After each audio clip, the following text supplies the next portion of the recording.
Dr. Chaddha is going to give us a lecture today. He's one of our interventional pulmonology attendings and also the director of the Respiratory Institute of Pleural Service at Mount Sinai. He's going to be giving us a lecture on Empyema. So Dr. Chaddha, thank you so much for being here. And whenever you're ready to start, you can go ahead. Okay, yeah, thank you for having me. Just to clarify, this is residents only? Yes, second and third years. Okay, awesome. Why not interns? We have a separate day for them and target a curriculum for them as well. Okay, all right. So this is basically the same talk that I haven't given yet, but I will give to the pulmonary fellows. So I'm not going to sort of tone it down per se, but I'll try to stay relevant to you guys. So if y'all have any questions, either interrupt me or we can talk about them at the end. I have no conflicts of interest with regard to this topic. So anyway, let's talk about Empyema. Empyema is not a simple topic. It's complicated just because we have good but confusing evidence to guide us. Pleural infections, there are about 80,000 cases a year in the US and UK annually. And this number is only going up. This is 5 times more than IPF, 8 times more than CF, and you still won't see in the pulmonary world, you won't see Empyema getting half as much importance as those two conditions. All the finance goes into the other two, but nobody really cares about Empyema, despite its prevalence being much higher. The 30-day mortality is high, as you can see. The 1-year mortality is 30%, and that is more than MIs. So as you can see, it's highly undervalued, this condition. Pneumonia plus effusion has a 240% higher mortality than pneumonia without an effusion. So this is just some basic statistics on pleural effusion and infected pleural effusions. So the pathophysiology of effusions, it goes through 3 stages. The first stage is an exudative stage. In the exudative stage, really what you have is a combination of increased capillary permeability, which is either a direct consequence of the infection or from cytokines. And really sonographically, you're going to see free-floating fluid with not too abnormal chemistry. So this is really a simple pleural effusion for the most part. And then once you go into the fibropurulent stage, that's when things start getting complicated. The pH drops, the glucose drops, the LDH goes up. You have a decrease in fibrinolysis, an increase in procoagulants, fluid increases, bacteria start invading the pleural surface. So things start getting worse. And if left untreated, this progresses into an organizing phase, what we call as fibrothorax, when the visceral pleura also starts organizing and you get this fibrous pleural rind encasing the lung. So you go through 3 pathophysiological stages, and really the importance of this from a clinical perspective is what you do at each stage really is different. So it really matters as to what stage of the infection you are catching the patient, and your management will sort of be dictated by that. So this is a recent patient who had indwelling pleural catheter for about 2 years and came in after that with a pain on his chest, a little bit of low-grade fevers. We drained his pleurax catheter, and you can see there's an empyema. So empyema is easy to identify because it looks like pus. Importantly, we shouldn't mistake chylothoraces for empyema or vice versa. Chylothoraces is very easily identified just with the triglyceride level check on the pleural fluid, but it can get complicated if the patient is fasting, but in a non-fasting patient, it's easy to identify. Empyema will clearly be pus-like, as you can see here. On a CAT scan, 2 very classic signs for empyema are what we call as a split pleura sign. As you can see on the image on the left and the right, you can see the visceral pleura up against the lung and the parietal pleura up against the chest wall are thickened. And on a CT done with contrast, you can see how the pleura is clearly enhanced. So we call it a split pleura sign. Now, it is not, it is pretty specific. It's very sensitive, but it's not like 100%. Even other chronic effusions can also have a split pleura. The other thing we commonly see in empyematous spaces is air, because a large amount of infections are anaerobic and gas forming. As you can see in this patient, there were both signs. You can see air on the left and the split pleura on the left, and you can only see the split pleura on the right. The other thing that would cause air is if they've had a recent intervention. So if they've not had a recent intervention, you see air in the space, the pleura starts appearing thick. You have to start suspecting that this may be an empyema, because in elderly people, most people have empyema, elderly or sick, they may not mount as significant a systemic response. So they may not come in with high-grade fevers and all the classic signs and symptoms that you would associate with a pleural infection, as a younger person would. A younger person with this kind of infection would not be seeing me in the clinic. They would be in resus in the ED. Sonographically, we can also look at the pleura. We don't have CAT scans available immediately to us. So a good way to look at the pleura is with the linear array probe, and you can measure the pleural thickness. Anything more than 3 millimeters is thick. This patient at 2 different points had pleura that was 6 millimeters and 11 millimeters thick. So clearly very, very thickened pleura. Again, not specific, because many things can cause a thickened pleura, including malignancy. With everything combined, this sort of classically fit the picture of empyema, confirmed when we drain the pleural fluid. So we suspect CPPE or empyema. Now, what is CPPE? What is empyema? There's a lot of hodgepodge in the literature. Basically, empyema means if you grow bacteria or there's a positive gram stain, or there is gross pus in the pleural space. Okay, CPPE is when you meet the other chemistry criteria for infected pleural fluid, which we'll come to. So if you suspect an infected pleural space, I'm just going to call everything empyema just for simplicity. If you suspect empyema, of course, what you want to do is you want to get basic labs. CRP is not a must, but I use it daily to sort of as a, it's sort of like the COVID CRP. If it's not following what you clinically believe, you're not going to really swear by it, but it's also just a good surrogate marker to objectively follow and see how they're responding to treatment. Blood cultures were nice, though they don't have a very high yield. Daily chest x-rays, and you have to start antibiotics. Now, this is, unless the patient is septic, you don't have to run into starting antibiotics, but you need to start antibiotics soonish. And then everybody gets an ultrasound guided thoracentesis. I'm talking about a case where you suspect empyema. So when do we diagnose a CPP or an empyema? Now, BTS and ACCP have slightly different criteria, but really the main things are if you have a culture or gram stain that is positive. Culture may take a day or so, gram stain returns within an hour.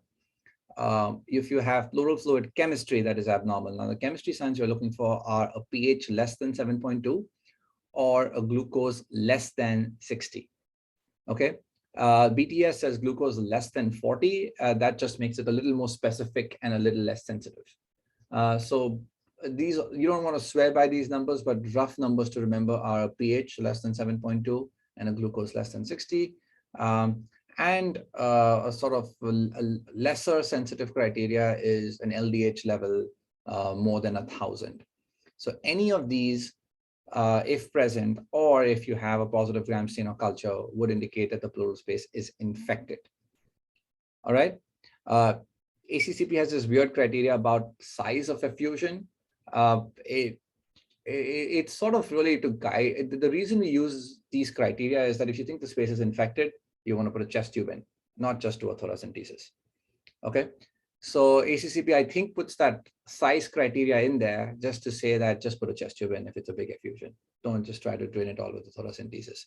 But size does not mean infected space. So everyone has seen huge effusions which are not infected. I mean, at this rate, every hepatic hydrothorax is going to get a chest tube. So anyway, what's important though is how do you do this, right? So let's say you do a thoracentesis, you drain all the fluid, you're like, oops, it's infected, let's put a chest tube in, but now there's no fluid. So the practical way to get this done is you first need to know that the pH we send to the lab is incorrectly run. So we do not need to check a pH when we send it to the lab. The pH needs to be checked in a blood gas analyzer. So the same setup we run ABGs in. So you drain a little bit of fluid, send it in the ABG analyzer for pH and glucose. And if those numbers are abnormal, convert to a chest tube right away. Okay. There's no point draining the fluid and coming back and doing a second procedure. Of course, if the pH and glucose are normal, and then in the rare instance that later on the gram stain comes back positive, you have to do the second procedure anyway. But either if you see pus or the pH or glucose are normal on a bedside check, you want to convert to a chest tube right away.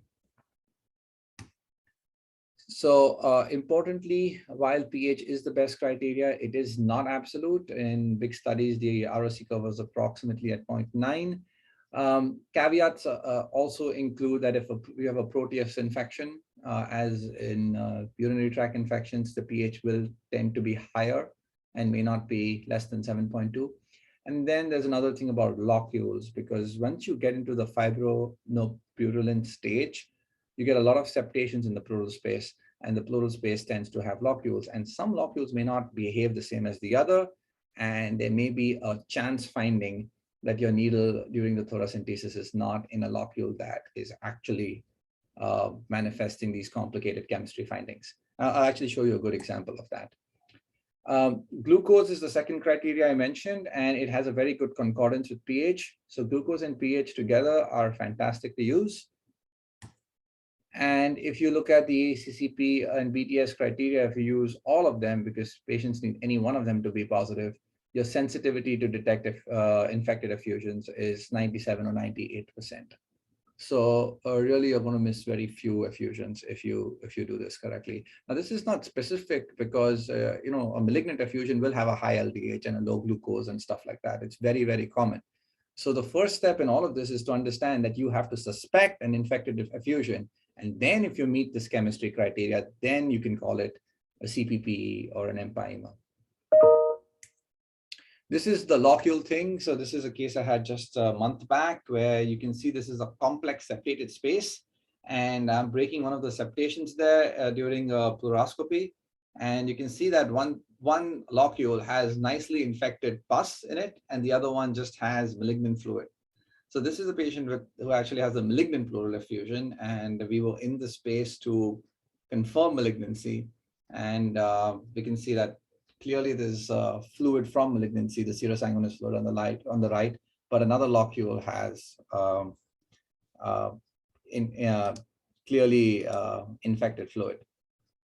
I'll let that play one more time. So you can also see how the septations are present, right? So once you reach the fibronopurulent stage, the space gets complicated. And then that's why you can understand why a chest tube may not drain everything, or a needle may not drain everything, because you can see the septations and how extensively complex the space looks.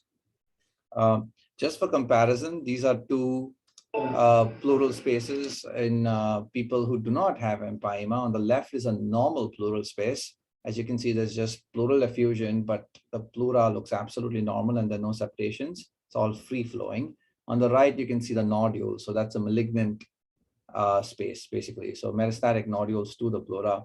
But again, you don't see that multiloculated septated appearance that we see in the fibrinopurulent and definitely the organizing stage of effusion, of infected effusions. So how do we confirm things? I've told you all the chemistry criteria. What about culture? So if you send culture in one of those test tubes to the lab, and then they culture it there, you're really wasting time. Bacteria die. The yield is not that good. So it is standard of care to inoculate the culture bottles at the bedside. So anytime you are draining an infected effusion, take the blood culture bottles, anaerobic and aerobic, with you and inoculate them at the bedside. And there is a 20% increase in yield by just doing this. And the 20% is a big number because normally the yield is only 20 to 30% anyway. So you're almost increasing the yield 50 to 75% just by inoculating the fluid into blood culture bottles at the bedside. There is another study, is a pilot study called the audio study, where actually they did pleural biopsies and cultured the pleural biopsies, and that significantly increased the yield. And this is logical. One of the biggest issues and why we have only a 20 to 30% yield with pleural fluid culture is that the fluid is not where the bacteria is. The bacteria is not swimming in the fluid. It's in the pleural space, in the pleura. So if you are trying to find bacteria that have fallen into the pleural fluid, you're really clutching at straws. So that's why it's not the best way, I guess, to diagnose it, but it's the only non-invasive way we have right now to diagnose or confirm bacteria on culture. So, if you're looking at the fluid is hypoxic, it's acidic, and it's nutrient poor. So logically, it's not a space that bacteria would love. So a pleural biopsy would yield higher results. But again, doing it as a routine is not standard of care. It's just good to know. And was also just good to know, but not standard of care yet, is checking next generation sequencing, basically molecular analysis of for 16S RNA on pleural fluid. And this recent study basically confirmed that 80% of the infected effusions are polymicrobial. So rarely are, like strep pneumo is one of the bugs that tends to grow by itself. But other than that, any other bug you grow, you cannot be sure that it's the only bug growing there. So, so that's why what you grow matters little practically, because you still have to treat the patients broadly, unless it's strep pneumo, I guess. In this study, again, you can see 16S RNA obviously detects bacteria in everybody. I mean, some of these bacteria may be bystander bacteria, that's a caveat. But the yield of conventional pleural fluid culture was only 22%, which is pretty standard. So we really are in need for a better tool, and this may be it. But again, what do we make of it? Because most infections are polymicrobial, mainly with mixed anaerobes and other gram negatives. In this study, people who had Staph aureus and Enterobacteriaceae had worse survival. So we do the ultrasound guided thoracentesis. We check the pH in a blood gas analyzer right away.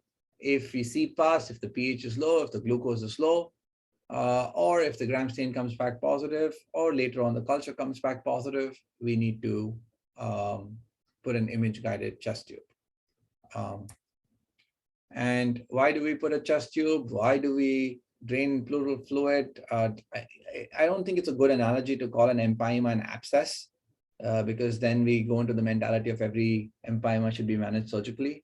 But Hippocrates puts it well that if empyema does not rupture, death follows. Of course, at his time, there was no chest tubes. So they would wait for empyema necessitans. And if it ruptured outside, great, patients had some chance of surviving without antibiotics. But if the empyema does not rupture, they would die. I can stop there for a minute and see if anyone has any questions.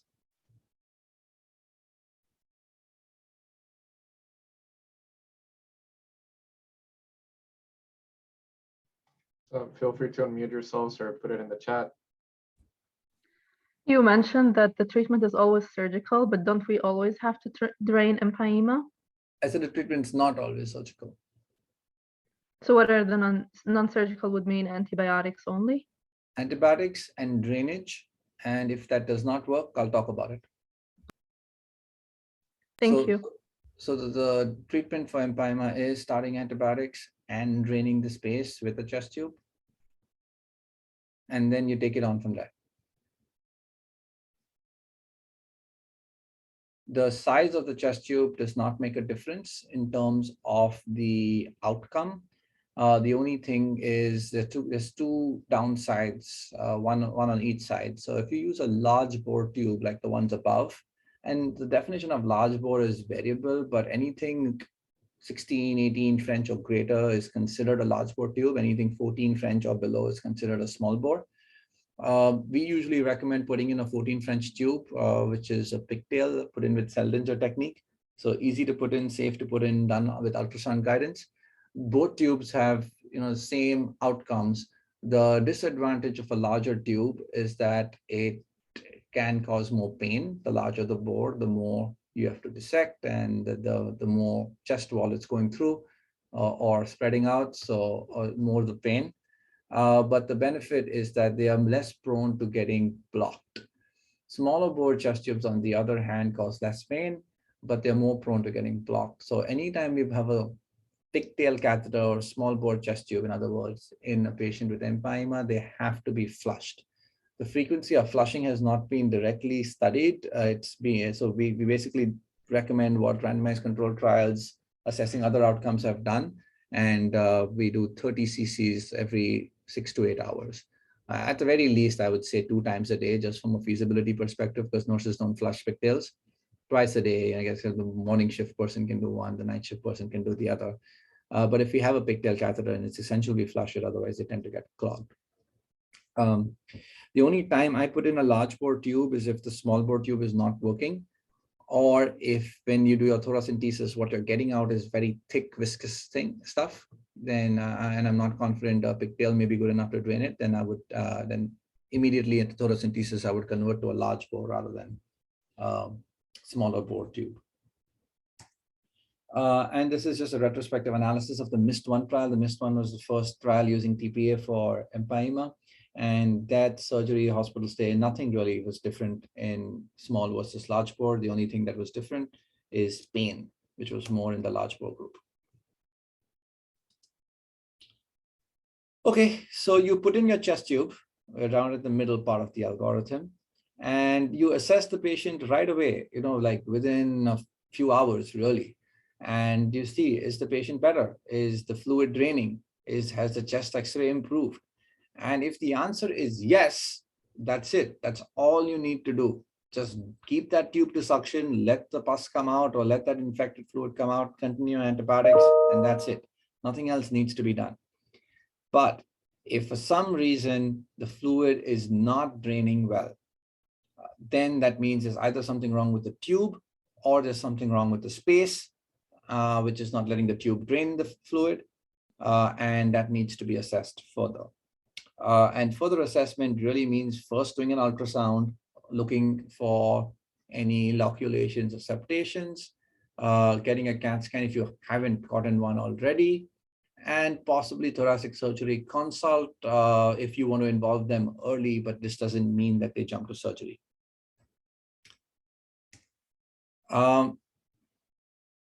If you find something wrong with the space, and let's say you put in a chest tube and now the fluid is drained a little, but it's not drained a lot, and there's still a lot of fluid left, right? At that point, it's a clinical decision as to whether this is stage 3 empyema or not.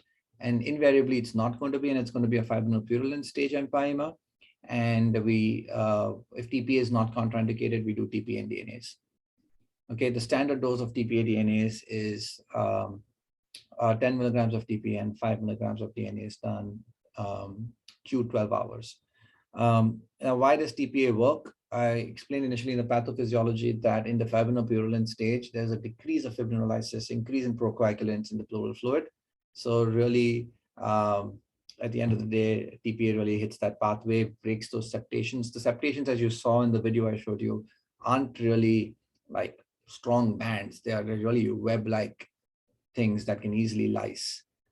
So that's why TPA works beautifully. Now, when I say TPA, I mean TPA DNAse. Should we use TPA in isolation? The answer is basically no. MIST-1 tried to study this, and there was no difference in outcome. And MIST-2 also tried, there was, if you look at streptokinase versus placebo at 3 and 12 months, there was no difference in death or surgical drainage or the primary outcome of the two combined. In the same study, the area of improvement of pleural opacity in those not needing surgery was also basically the same. So really, it was a negative trial. The only reason I bring this up is there are many countries where DNAse is not available. In those, we can say it's okay to use TPA, but that's sort of going against MIST-1. But there are other smaller studies that support its use. MIST-2 was basically a double-blinded 2x2 trial of TPA DNAse. This is the main study that dictates what we do. Their primary outcome, unfortunately, was a radiological outcome and not a patient-centered one. And they looked at a degree of improvement in X-ray. I mean, that's okay, but no one treats patients to improve their X-ray. So that's one of the downsides of this study, but they also looked at good secondary outcomes. So in this study, TPA DNAse did have significant improvement in X-ray, good, no one cares, but surgical referral rates and hospitalization days were significantly lower in the TPA DNAse group.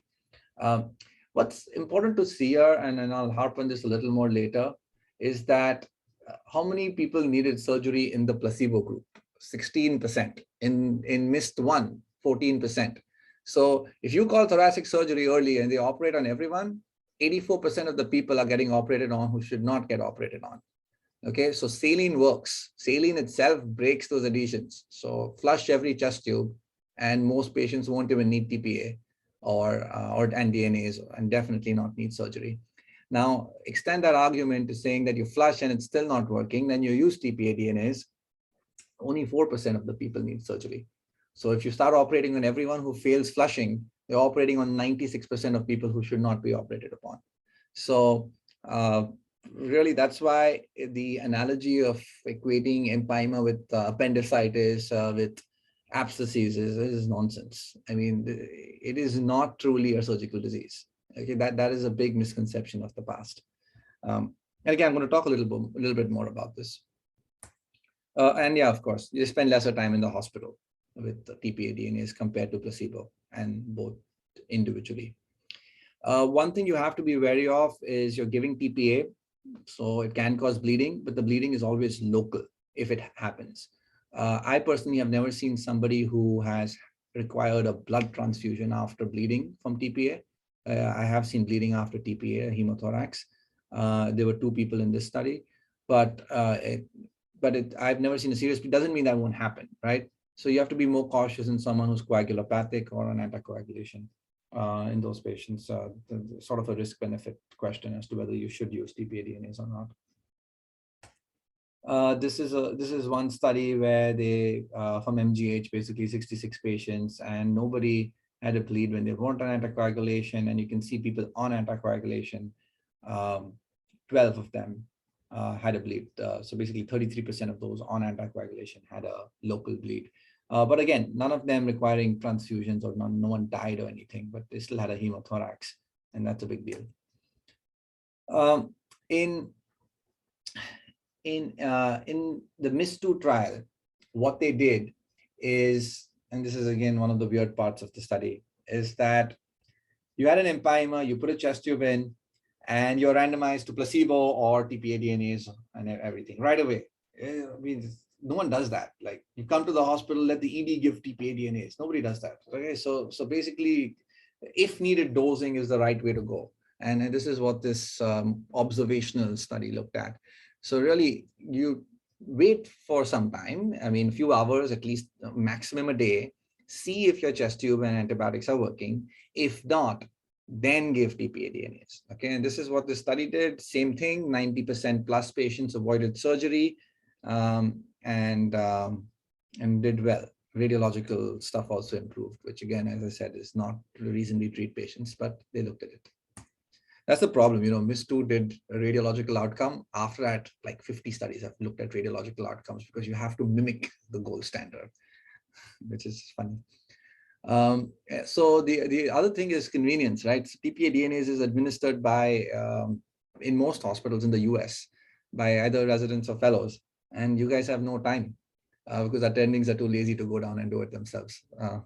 So once daily dosing was looked at, and basically in this small study of 55 patients in a single center, surgery was basically avoided in 92.7%. So same number you're seeing recurrently, that more than 90% of the patients will avoid surgery if you give them TPA plus DNAse.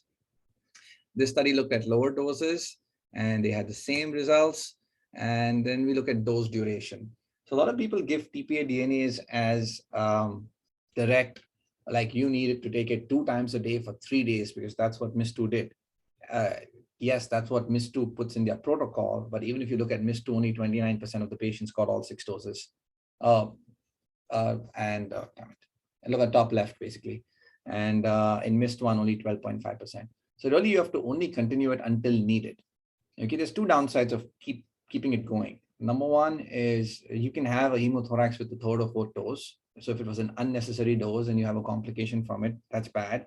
And these drugs are pretty darn expensive. Not DNAse, TPA is expensive. So 6 doses, 3 days costs about $7 grand. So that's pretty expensive. So keeping it going is not ideal.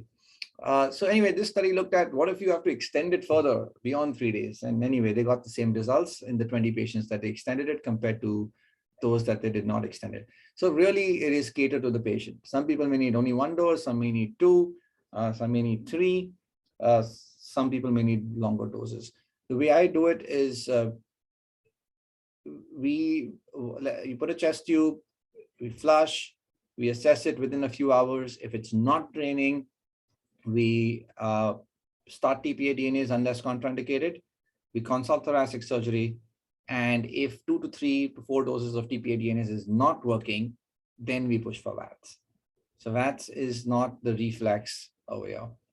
And I think because there's no good guideline on this, it's not, practice is a little variable. I would say most people here follow that, even in thoracic surgery. Anyway, this is the best trial because they made everyone's life easier. They combined TPA DNAse and administered it together, because what MIS2 did is they gave TPA, they clamped for 1 hour, they went back, they gave DNAse, they clamped for 1 hour. So you have to go 4 times a day to do that PID. And they basically said concurrent administration does not make a difference. And you can see the same results as you obtain with sequential administration. So should TPA DNAse be used? Yes, it should preferably be used as a rescue. So saline is very good. 14 to 16% of patients in the saline group needed surgery. So it avoids surgery in 84% itself. So flushing the tube is damn important. Concurrent administration is safe, much more convenient. And if you're concerned about bleeding, maybe you can try a low dose of TPA. That is grade 3 evidence, not basically me saying that. There's no good study to say that's much safer. When do you worry about TPA? Really in someone who's coagulopathic? I don't know how you're going to find someone with hypersensitivity or allergy to TPA.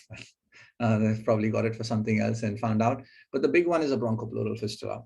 So you don't want someone having massive hemoptysis from that. So if you have a bronchopleural fistula, that's a contraindication. Now, has anyone tried it in someone with a bronchopleural fistula? The answer is no, because again, the randomized trials, MIS1, MIS2 excluded these patients. Every study thereafter has excluded these patients, and we consider it unsafe.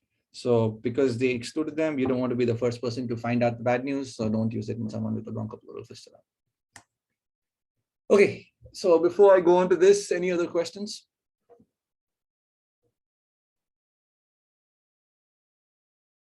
And again, feel free to just unmute yourselves or put it in the chat. I'll keep an eye on both.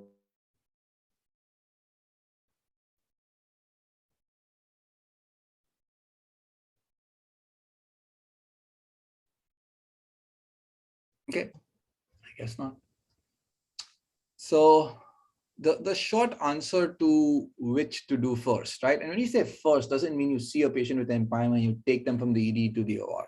That's not what it is. It's basically you start antibiotics, you confirm it's empyema, you put a chest tube in, you flush the tube is not draining. Now what do you do, right? And do you do TPA DNAse first or surgery first? And the correct answer is we do not know, because there is no head-to-head trial comparing these two that has been completed. MIS3 is looking at exactly this, and it is recruiting. So we're still a few years away from knowing in a randomized control fashion as to which is better first. But logically, if you look at all the retrospective, prospective, observational, and randomized evidence we have so far, TPA DNAse clearly avoids surgery in someone you think is in the fibrinopurulent stage, basically doesn't have an organizing pleural rind, mainly based on CAT scan, and trap lung from that. But otherwise, TPA DNAse should always be tried first. Now, you try it for about 24 to 48 hours. You don't have to go all the way to 3 days. And if it doesn't work, then VATS will be required. But again, and that will be in a minority of patients. Okay, so only about 10% of people should, or fewer, should end up needing a VATS for salvage therapy. So as I said, repeating the same thing, MIS1, MIS2, you can see the placebo groups. Most of them did not need surgery. And If you routinely subject everyone to surgery first, usually 90% of people who would have never required surgery will now require surgery. And it's not a minor surgery. It's got it depends on what stage of empyema it is, but up to a 10% morbidity associated with it. So these aren't like straightforward surgeries. So my advice is use surgery when medical treatment fails, or when you have a really advanced fibrotic state with trapped lung, and really just like, it doesn't look like the lung is going to move. You're not going to expand that lung by using TPA DNAse or anything like that. And that is a judgment call, really. So I wouldn't really, I would not, at your guys' level, I wouldn't try to make that decision right away. But it's just something good to know that sometimes surgery first may be the better option. But the big caveat here is, for all these things, they have to be a surgical candidate. And many of the people in the organizing phase of empyema, who've had empyema for long, are elderly and very sick, and they will not make great surgical candidates. So even the surgeons will themselves want a trial of TPA DNAse for what it's worth. How do you prognosticate how patients with empyema are going to do? There's a retrospective study and then prospectively validated. There's a rapid score. Why am I showing you this? I don't know. If you guys like scores, you can use this. But really the cool part of this is that, look at the third point, P. P is purulence, right? You would think, so purulence actually has a score of 0 and non-purulence has a score of 1. So a non-purulent space actually does worse than a purulent space. And this was seen in the retrospective study and confirmed in the prospective validation. Okay, these are big, well-conducted trials. You won't find mistakes in these studies. The pilot study is the name of the study. It's not a pilot study. Okay, just letting you guys know at the bottom. It's a proper study. But the whole rationale is maybe like in an infected space, in a purulent space, there's more leukocytes, more host defense. So that's why they tend to do better. But so we equate pus, everything's bad. It might not be the case. This is the most important slide. You all know William Osler, right? So he had empyema, and he said, he's a medicine guy. He's father of medicine. He's almost as big as Harrison, if not bigger. And what did he say? When he got empyema, empyema needs 3 inches of cold steel instead of the fool of a physician. So physician, you're clearly supporting the surgeons. So it's not good for us. And then on the right-hand side is, I hope I can't pronounce this guy's name, but Dupuytren, the guy with the contracture and all the famous surgeries after him. Everyone knows him too, right? And he was a surgeon, and he says, I prefer to die by the hand of God than with the help of a surgeon. So the surgeon doesn't like the surgeons, the medicine guy doesn't like the medical people. What happened? Both of them died from their empyema. Okay, so we are 2 decades, 3 decades, 3 centuries later, sorry. We're still fighting as to what we do first. And these guys did not help us. So really, again, I harp on, despite the primary outcomes, you do not treat the X-ray, treat the patient, because if your chest tube is draining most of the space, great. If there's a little leftover fluid, it's okay. Nothing's going to happen. It'll get sterilized with the antibiotics. You're going to use them for 4 to 6 weeks, if not longer. So near complete clinical and radiological improvement is great. But if there's very little improvement, then you want to basically try something else. I will skip all that other part of when to remove the tube. This is actually a consensus statement that we published in Lancet Respiratory, which really summarizes all my views. Really basically, the last author on this is the first author on MIS2. So it really involves a lot of big names in it. But it really summarizes everything. So in case you guys want to read about what I've just spoken about, all the data is summarized in this article in the Lancet. That's all I have. Any questions, guys?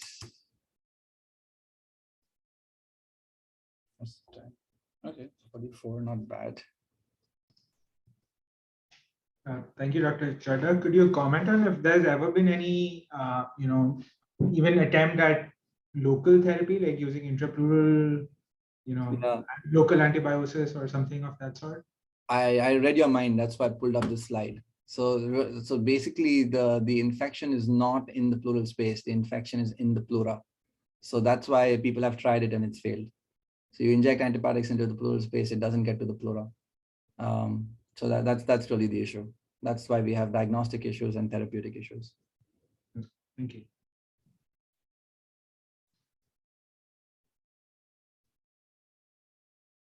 Something in the chat, let me see. Oh, thank you.